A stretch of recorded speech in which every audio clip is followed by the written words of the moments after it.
The moving truck was still running when the sheriff's cruiser rolled up. I hadn't even finished my gas station coffee before a woman in white stilettos came stomping across the gravel, like she owned the damn land under her feet.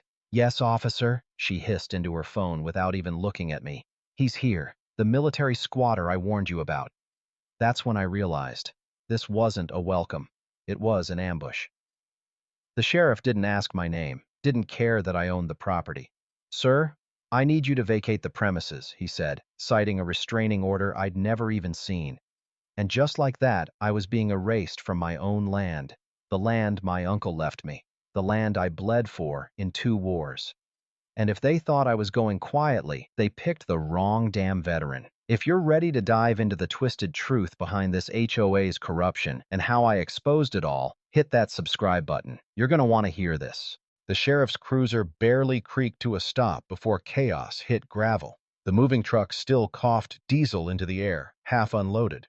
My coffee, lukewarm gas station sludge, hadn't even touched my lips when she arrived. White stilettos, designer sunglasses, an attitude that could set dry leaves on fire. She wasn't walking, she was marching, like this whole damn town was a parade thrown in her name. "Yes, officer," she said into her phone, eyes never even grazing me. "He's here, the military squatter I warned you about." Not even a glance, not even a hello. And that's when I realized this wasn't a misunderstanding. This was a takedown. The cruiser door opened. One step. Two. A face I didn't recognize, but a look I knew far too well. I'd seen it in war zones, in officers forced to carry out orders they didn't believe in, that stiff regret just beneath the badge. "Sir, I need you to vacate the premises," he said, not unkindly. "There's a restraining order filed with the county." I stood there, boots in red clay, dust from the road still clinging to my duffel.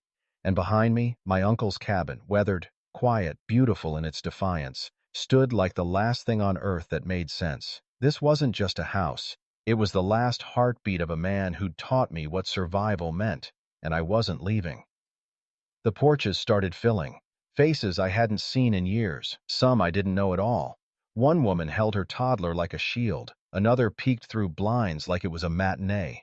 The HOA grapevine must have been on fire, burning through the cul-de-sac with every whispered exaggeration. But I didn't care. I wasn't going to be erased. Not again. Not after everything. I said my name loud enough to make the birds scatter from the trees. "Hank Maddox, retired Master Sergeant, 22 years, Iraq, Afghanistan." I didn't say it to intimidate. I said it so they'd know what they were dealing with. I didn't come back for war, but I wasn't afraid of one either.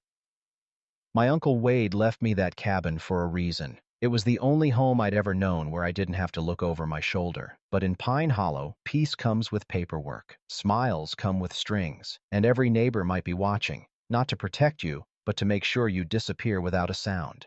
They thought I'd back down. They thought the badge, the clipboard, the fake concern, they thought all that would scare me into silence. But they didn't know me. I've stared down roadside bombs with a wrench in my hand. I've carried brothers through hellfire. You think a woman in a pantsuit and a parking violation notice is going to send me packing? The sheriff hesitated. He could see it too. This wasn't adding up. No trespassing signs, no damage, no complaints from actual residents. Just a lot of noise from one woman with too much power and no accountability. Still, he gestured toward the cruiser. "We can settle this at the station, sir." And that's when I pulled out my own weapon.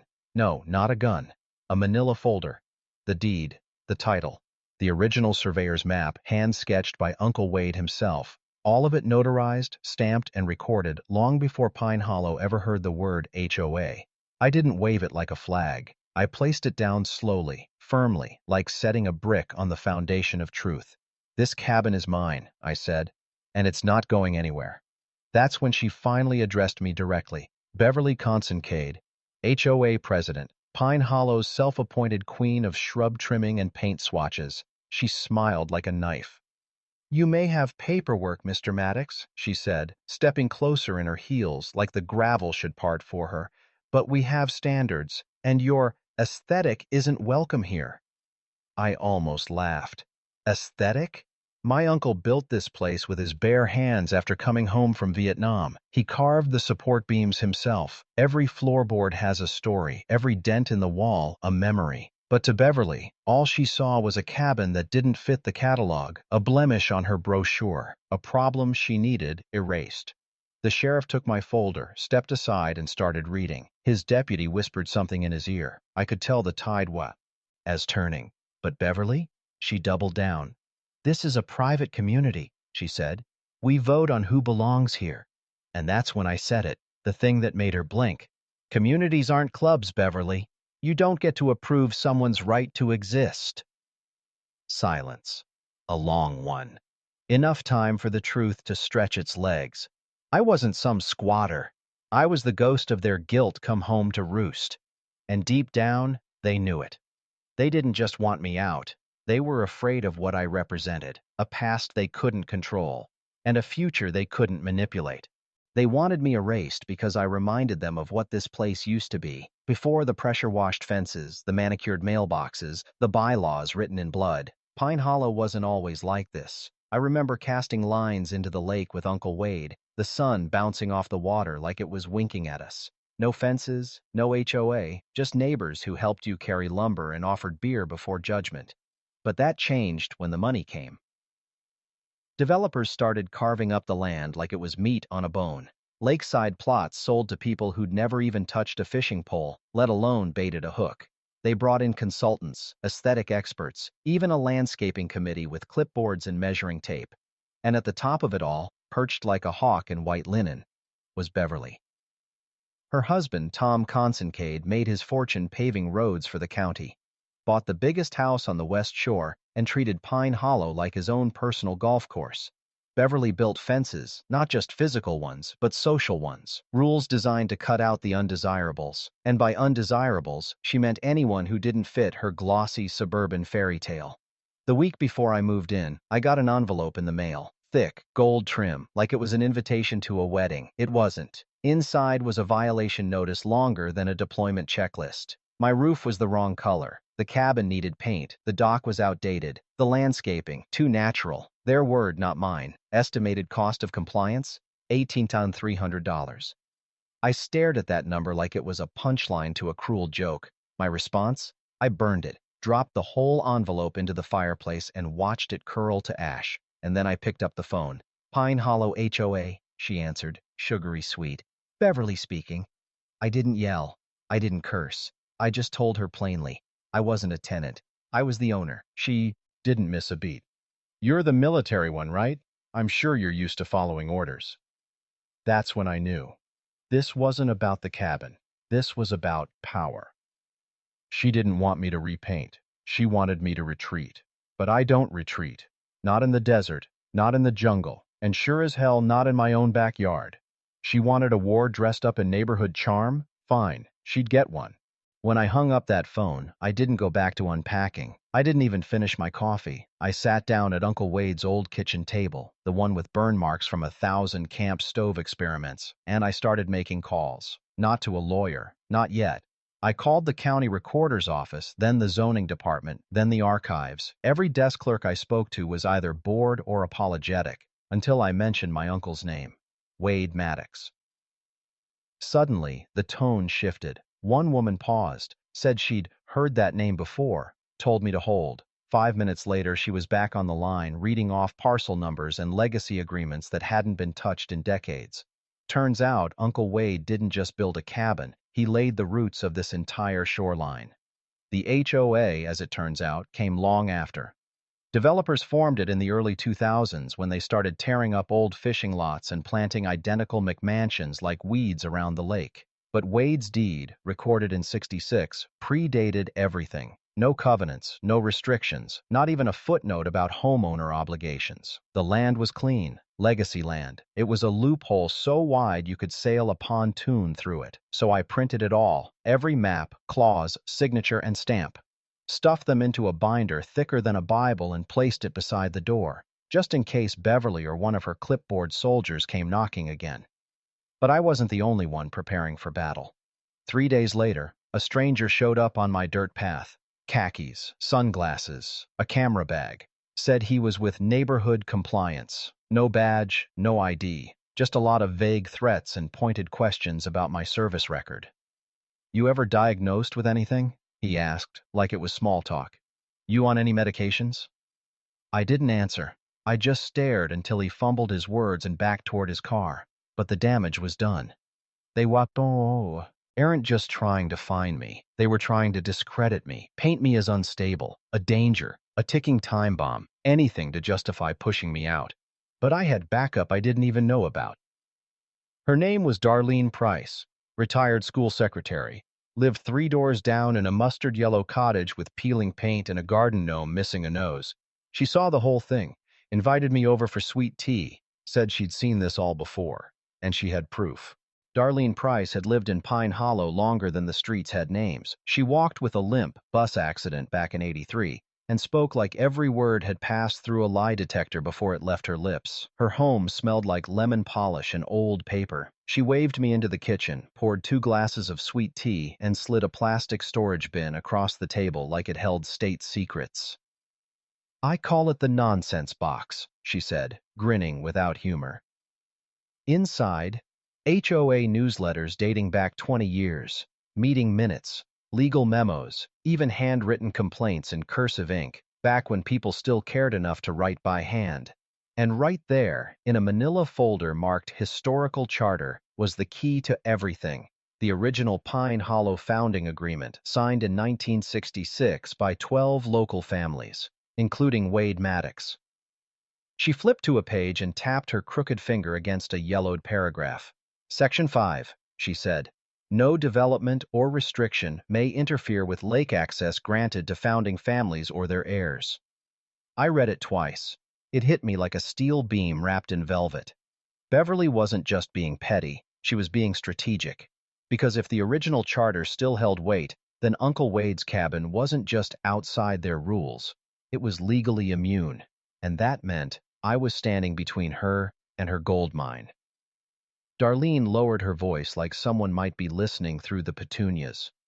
Tom's been trying to push a private dock through for months, some kind of members-only boat club on the South Shore, quietly buying up easements, pulling favors at the zoning board. But your cabin? She leaned back, took a sip. Your cabin's the last piece in their puzzle.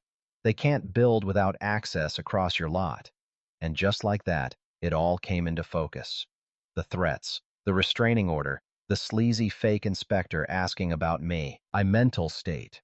This wasn't about appearance. It wasn't about weeds or paint or aesthetics. It was about money, power, control, and I was the crack in their foundation. That night, I went home and took down the faded flag Uncle Wade had left hanging on the porch. I folded it tight, military style, and placed it in a shadow box on the mantel. Then I hung up a new one. This wasn't just home anymore. This was ground zero. That weekend, Pine Hollow held an emergency HOA meeting. Not in someone's garage or a modest rec hall. No, Beverly rented out the lakefront pavilion and turned it into a political rally.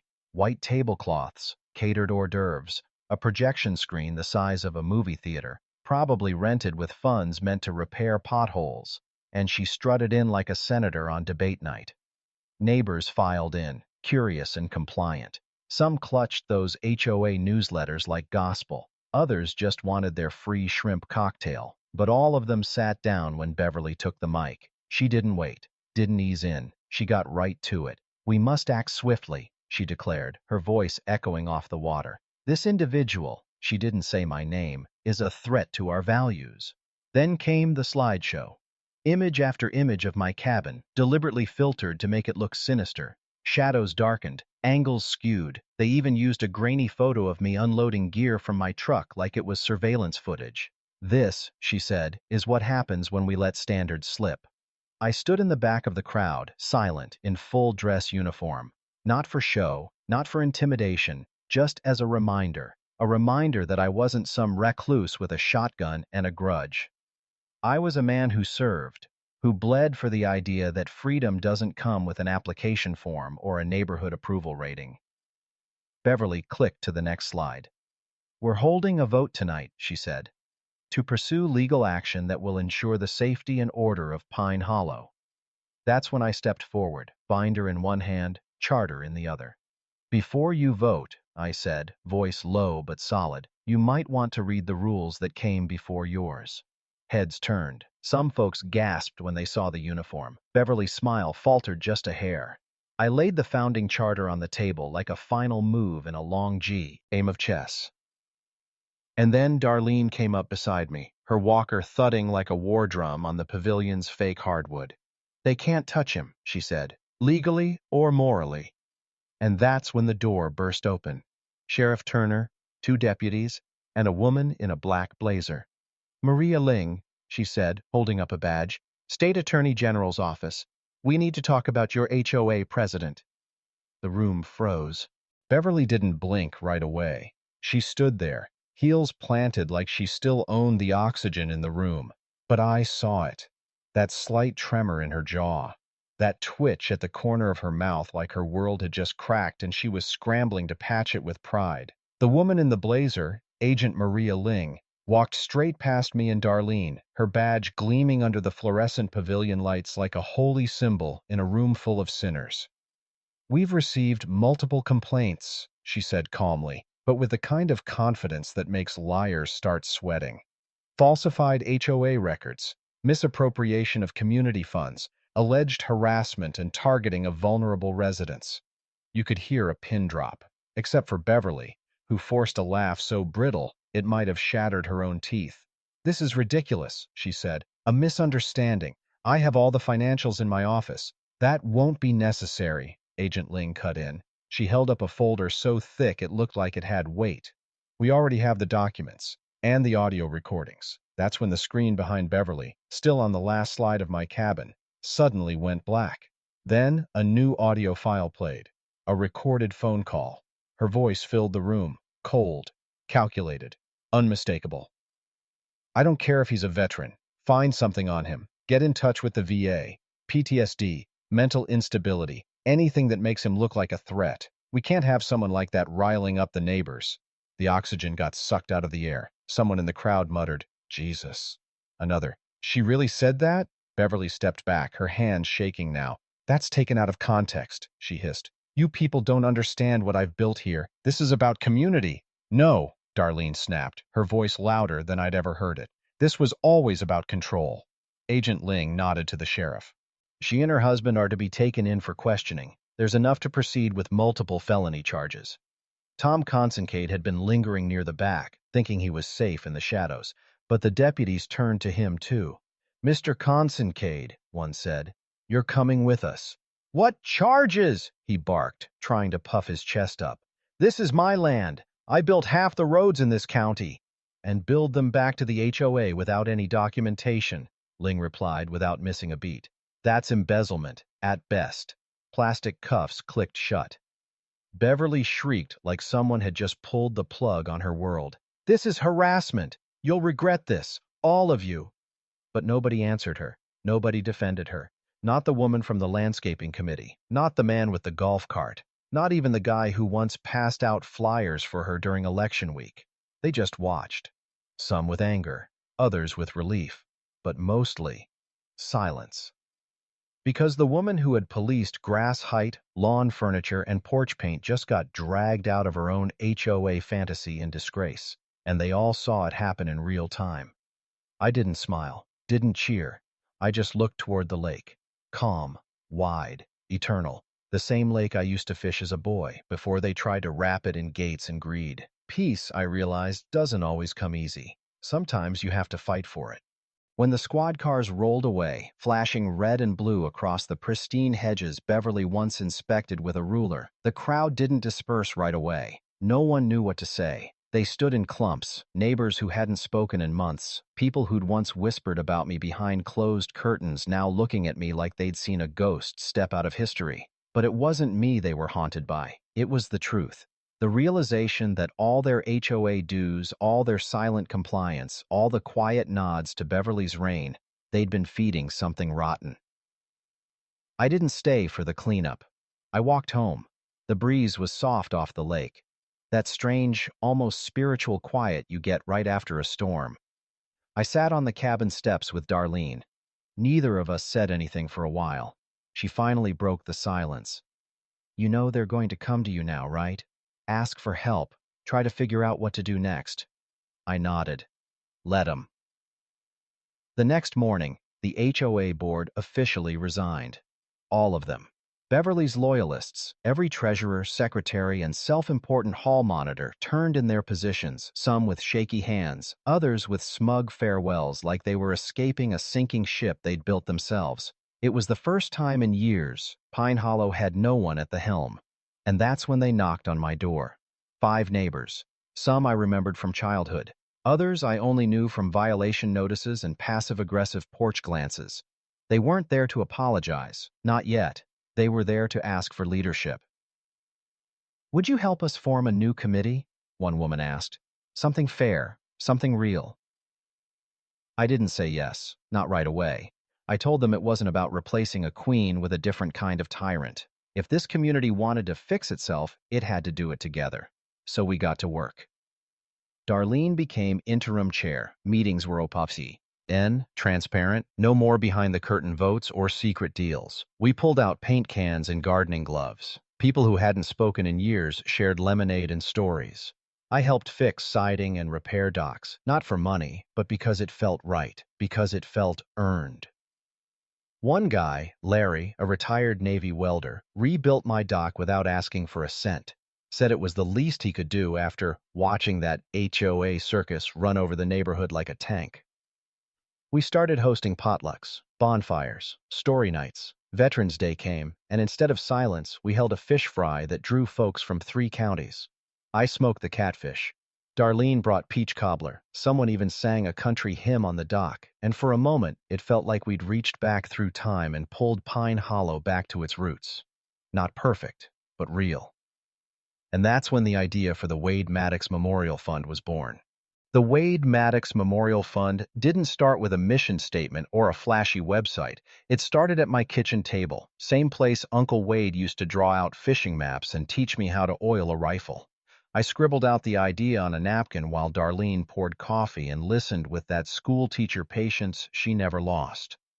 This fund, I told her, ain't just about honoring Wade. It's about making sure what happened here never happens to another veteran again.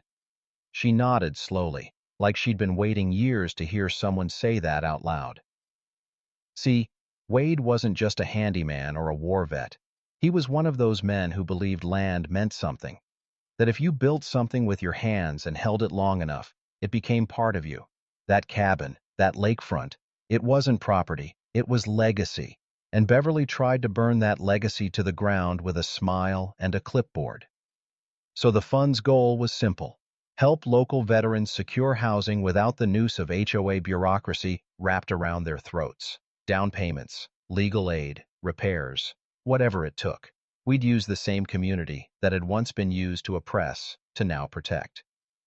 Word spread fast. By spring, the first donation came in from a man named Elijah Stone, former Marine.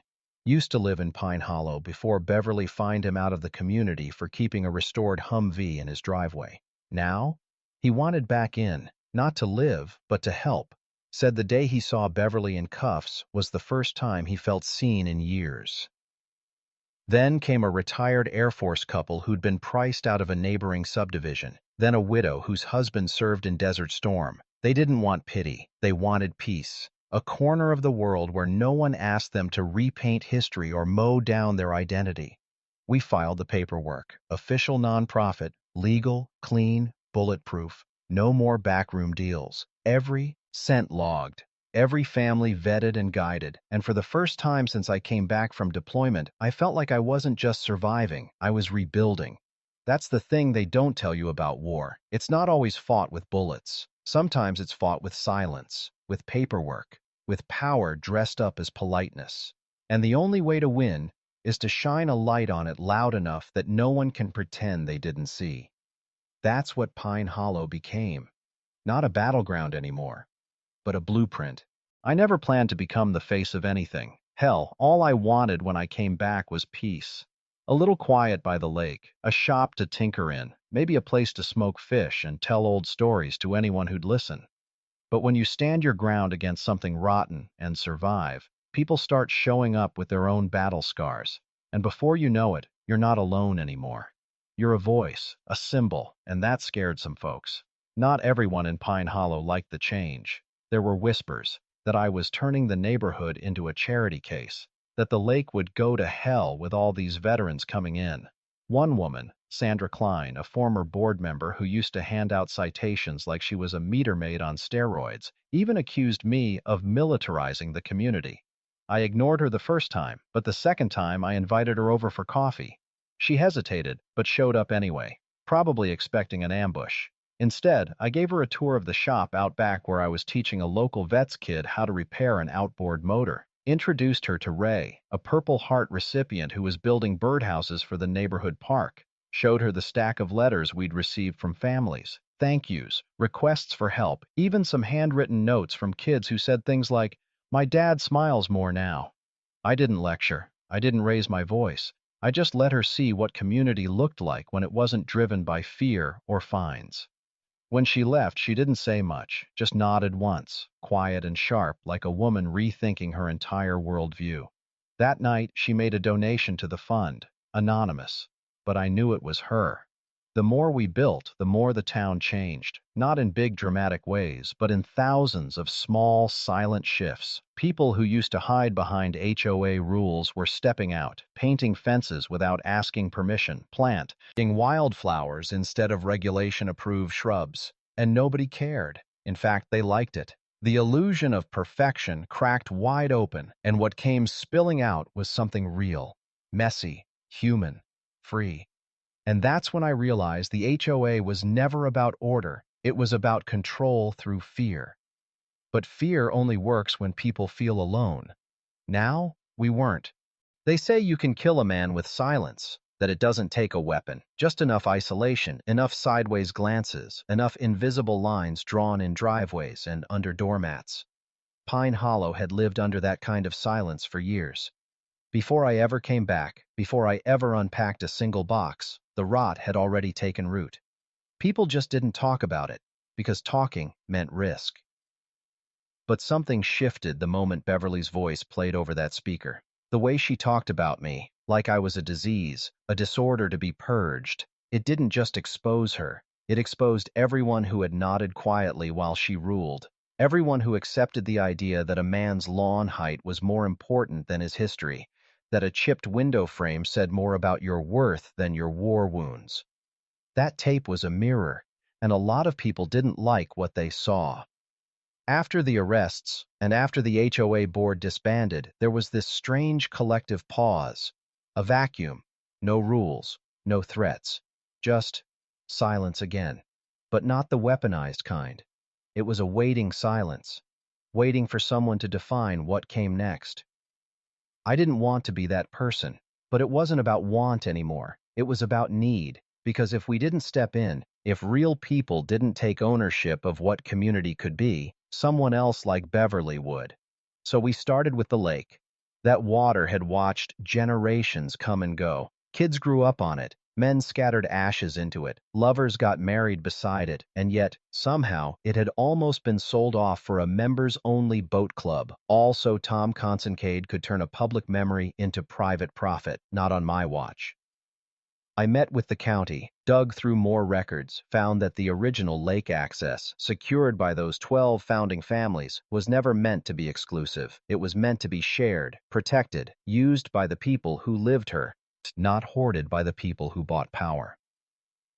We petitioned to have the lake declared a protected public easement based on the 1966 charter. It took months, meetings, red tape, but it worked. The county approved the motion, and just like that, the lake was safe. No more fences, no more guards, no more VIP piers. Anyone could fish, anyone could swim, anyone could just be there. And that's when the second letter came.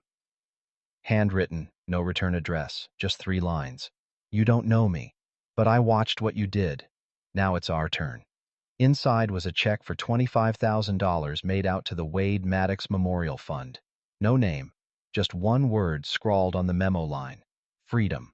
When I unfolded that check, my hands didn't shake. They trembled. Not from the money itself, though $25,000 was no small sum, but from the weight of what it meant. That someone out there, a stranger, was watching, listening. That what started as one man refusing to be erased had turned into something bigger than pride or property lines. We never found out who sent it. and we didn't need to, because by then, the fire had already caught. The fund exploded overnight. Local news picked up the story. Veteran reclaims his land, topples corrupt HOA.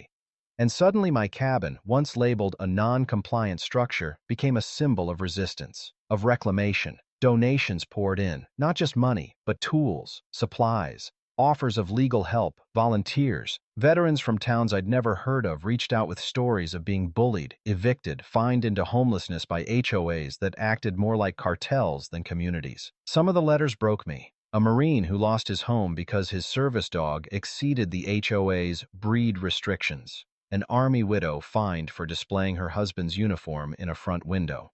A double amputee vet who was told to move somewhere more appropriate after installing a wheelchair ramp without prior approval. This wasn't rare. It was epidemic. HOAs were hiding behind the illusion of order, using rules as razors to slice away anyone who didn't fit the Stepford fantasy. If you didn't drive the right car, mow on the right day, salute the right people, you were a problem. And if you were a veteran, God help you, because God knows the HOA wouldn't. We launched Operation Welcome Home. It wasn't just about getting veterans into houses anymore. It was about defending them. We partnered with lawyers, county officials, even sympathetic realtors to identify predatory HOAs and fight back. We created guides, helplines, rapid response teams. And for EV, Erie small town that said, "We don't want your kind here," we showed up tenfold with the kind of support Beverly could only dream of commanding. That's when we got the call. A former HOA treasurer from another state, Nevada, had heard about Pine Hollow. She'd kept receipts, literal and figurative, for years. Embezzlement, blackmail, extortion of elderly residents, and she was ready to blow the whistle. But she needed a safe place to land. She needed someone who'd been through it. She needed us. So we flew her out, quietly. No press, no noise, just a porch light on and a hot meal waiting. And when she arrived, she handed me a flash drive. What was on it? Enough to burn half a dozen HOA kingdoms to ash. The flash drive looked ordinary, just a cheap plastic rectangle tucked into a plain white envelope. But when I slid it into my old laptop, it felt like I was opening a vault full of secrets no one was ever supposed to see. Inside were hundreds of files, spreadsheets, audio recordings, PDFs of falsified contracts, internal emails with subject lines like, "Suppress this complaint," and "Justify the lien later." It was a full-blown blueprint of corruption, designed to bleed homeowners dry while making it look like community development. I scrolled through file after file in stunned silence. Some of the emails talked about elderly residents like they were numbers to be purged. Too old to fight back, file the lien by Friday. Others detailed how fines were purposely stacked on military families moving into image-sensitive zones. One HOA president even wrote, "Vets cause disorder. Uniforms make people nervous. Shut it down early." I called Darlene and showed her everything. She didn't blink. "We always knew it was bigger than just Beverly," she said, setting down her tea with a hard clink. "Now we've got proof." We called in our legal partners, Operation Welcome Home's top two attorneys, and they verified it. What we had wasn't just unethical, it was criminal. This was racketeering disguised as neighborhood management, extortion masked as civic order, organized abuse of power against the very people who were supposed to be protected. We knew what had to happen. We couldn't just sit on it. We had to go public, but not through the media, not yet. We weren't going to hand this over to another flashy headline that would disappear in a week. We needed impact, pressure, movement. So we launched what we called the Reckoning Project. We created a secure digital portal with a simple goal. Let anyone who'd ever suffered HOA abuse share their story. Names optional. Evidence encouraged. Within 72 hours, the site crashed from traffic. Over 8,000 submissions poured in. One man uploaded a 20-year record of fines for things like parking too straight and flags too faded. A woman shared audio of her HOA president threatening to kill her dog unless she removed her solar panels. Another sent in a scanned document, a citation against her husband who had died in combat 2 years prior for failing to mow the lawn. The fury was boiling, but so was the momentum. Senator Hawkins from the state legislature reached out, said he'd been looking into HOA abuses for years, but could never get enough evidence. Until now, he wanted to meet. So I packed up the flash drive, loaded my truck, and drove to the Capitol. 3 hours of asphalt and thought, carrying not just a device, but the weight of 1,000 buried voices begging to be heard. The Capitol was sterile, clean, polished in that way that makes you suspicious, like everything's been scrubbed too hard to hide the blood beneath. I parked 2 blocks away from the State House and walked the rest. Didn't wear a suit, didn't shave the stubble off my jaw, just wore boots, jeans, and a windbreaker with a patch that read, Maddox, U.S. Army. Senator Hawkins greeted me in a private office with no windows, just a desk, 2 chairs, and a clock ticking louder than it should have. "I appreciate you coming in person," he said, reaching out to shake my hand. His grip was firm, but not aggressive, the kind of handshake that said, "I've been waiting for this moment." He'd read about Pine Hollow, had his aides track everything, the arrests, the fund, even the potlucks. "You turned that neighborhood into a case study," he said, "a blueprint for reform." I set the flash drive on his desk like a loaded weapon. "This ain't theory," I told him. "This is war, on paper, on porches, waged behind hedges and through fake bylaws.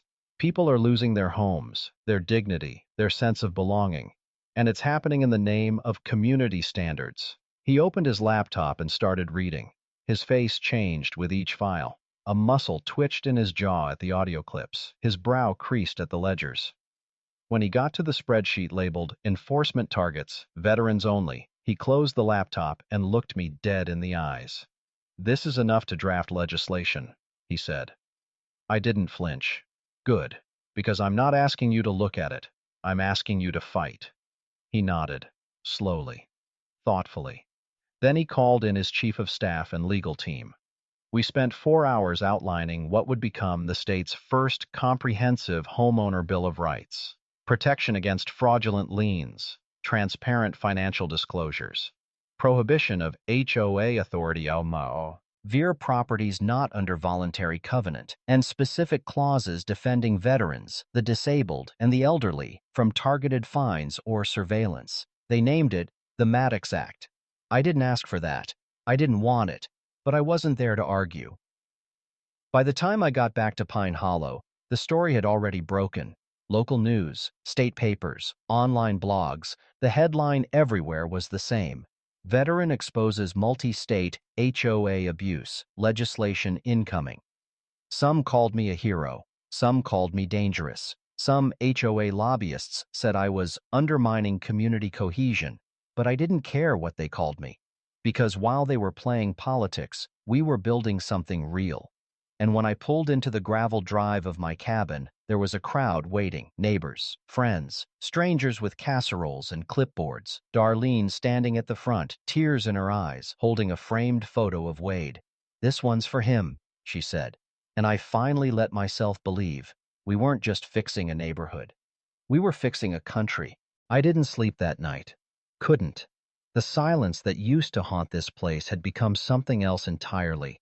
It pulsed, like a heartbeat, like the whole town was holding its breath. I sat on the porch with a thermos of coffee and stared at the lake until dawn, waiting for the moment I'd finally feel peace.